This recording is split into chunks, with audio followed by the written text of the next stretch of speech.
بسم اللہ الرحمن الرحیم۔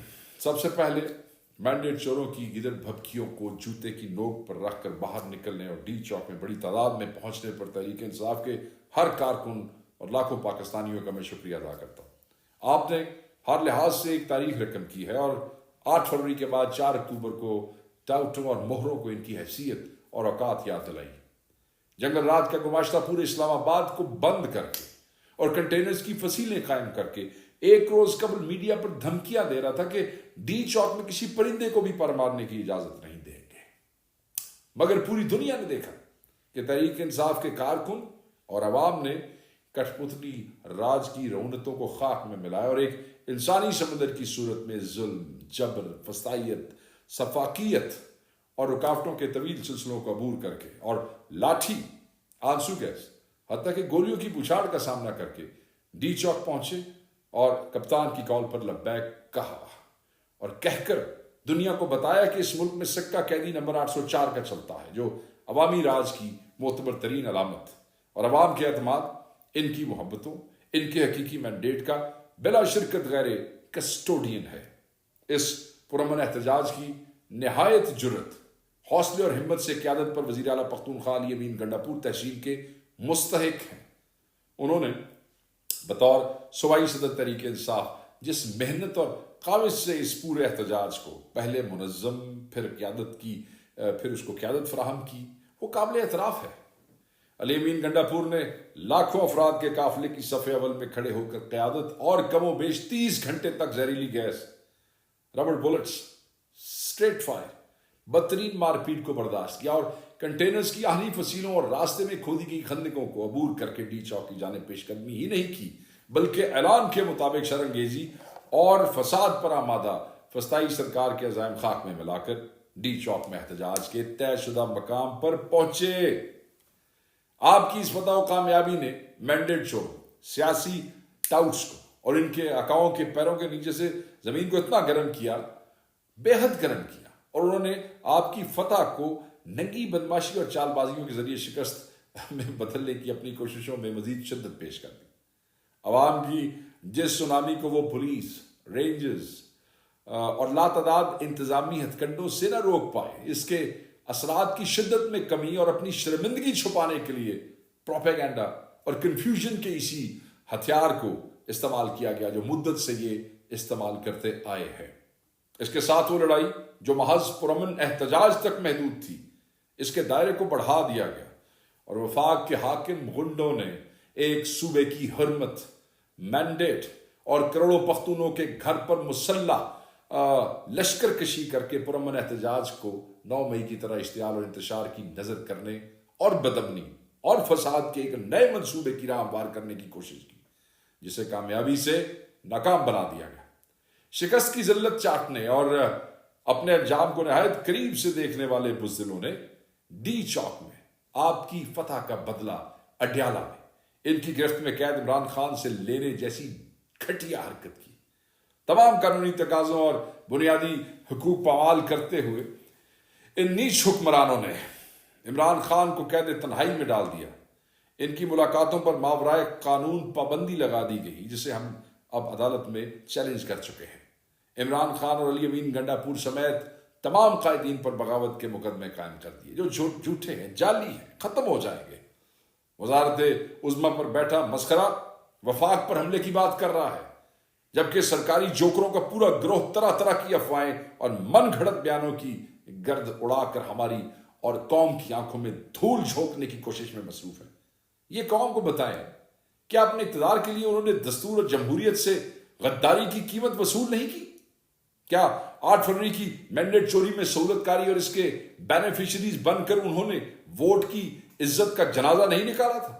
کیا فارم 47 والی ذلت قبول کر کے یہ آج غیر جمہوری، غیر سیاسی اور آئین مخالف قوتوں کے ہاتھوں میں کھلونے نہیں بنے ہوئے؟ کیا اپنی نوکریوں اور ملازمتوں کے لیے یہ پختونخوا کے کروڑوں عوام کو انتقام اور نفرت انگیز مہم کا نشانہ نہیں بنا رہے؟ کیا پختونخوا کو سینٹ میں نمائندگی سے آج تک انہوں نے محروم نہیں رکھا؟ کیا تحریک انصاف کے دور میں ختم کی گئی دہشت گردی کو واپس لا کر انہوں نے پھر سے پختونوں کے خون کو بیچنے کی کوشش نہیں کی ہے؟ کیا وفاق اور پنجاب کے وسائل پانی کی طرح بہا کر تم لوگ پختونوں کے خلاف نفرت انگیز مہم چلا کر صوبائی منافرت کے اس افریت کو زندہ کرنے کی کوششیں نہیں کر رہے جسے عمران خان نے دفن کیا تھا؟ کیوں تمہیں پختونخوا کے عوام کا مینڈیٹ قبول نہیں ہے؟ کیوں تم انتظامیہ اور پولیس کی سربراہی پر مقرر اپنے مجرموں کے ذریعے سے غیر مؤثر کرنے کے لیے رات دن مداخلت کرتے ہو؟ ہم تمہیں تمہاری پشتوں سے جانتے ہیں. یہ قوم تمہارے باطن میں چھپی خباستوں سمیت تمہیں پہچانتی ہے. تم غیرت، حمیت اور جمہوری و انسانی اقدار سے ادنا درجے میں بھی واقف ہوتے نا تو بند کمروں کی سازشوں کی بجائے میدان میں مقابلہ کرتے. آئین پر چڑھ دوڑنے کی ہر واردات میں سہولت خاری سے اپنا منہ کالا کرنے کی بجائے دستور کی حرمت کا پاس رکھتے. حقیقت یہی ہے، حقیقت میں بار بار کہہ رہا ہوں یہی ہے کہ عمران خان کل بھی اس قوم کا قائد تھا. عمران خان آج بھی ان کا راہبر ہے. وزیر اعظم بھی وہی ہے. حکم اور سکہ بھی اسی کا چلتا ہے. اور یاد رکھنا، میں بار بار کہتا ہوں، اس کی ایک کال پر لاکھوں پاکستانی نکل کر اسی کے مقرر کردہ مقام پر پہنچے. اس نے اپنے لوگوں کو پرامن رہنے کی ہدایت کی تو تمہاری ہر وحشت کے باوجود بھی لوگ پرامن رہے. وزیر اعلیٰ علی امین کو احتجاج کی قیادت اس نے سونپی تو انہوں نے اپنے حقیقی بھائیوں کو ساتھ لے کر عوامی سمندر کی ڈی چوک تک قیادت کی. وہ شہریوں اور اپنے کارکنوں کے ساتھ پولیس، رینجرز اور فوج کے ان جوانوں کی بھی ڈھال بنا جنہیں ایندھن بنا کر تم نے انتشار کی آگ بھڑکانے کی کوشش کی تھی. تمہاری قید میں وہ اس ملک کا سب سے آزاد شخص ہے. تمہارے بڑوں کے برعکس وہ اپنی ذات کا نہیں، اپنے ملک اور اپنی قوم کو ہر شے پر مقدم رکھتا ہے.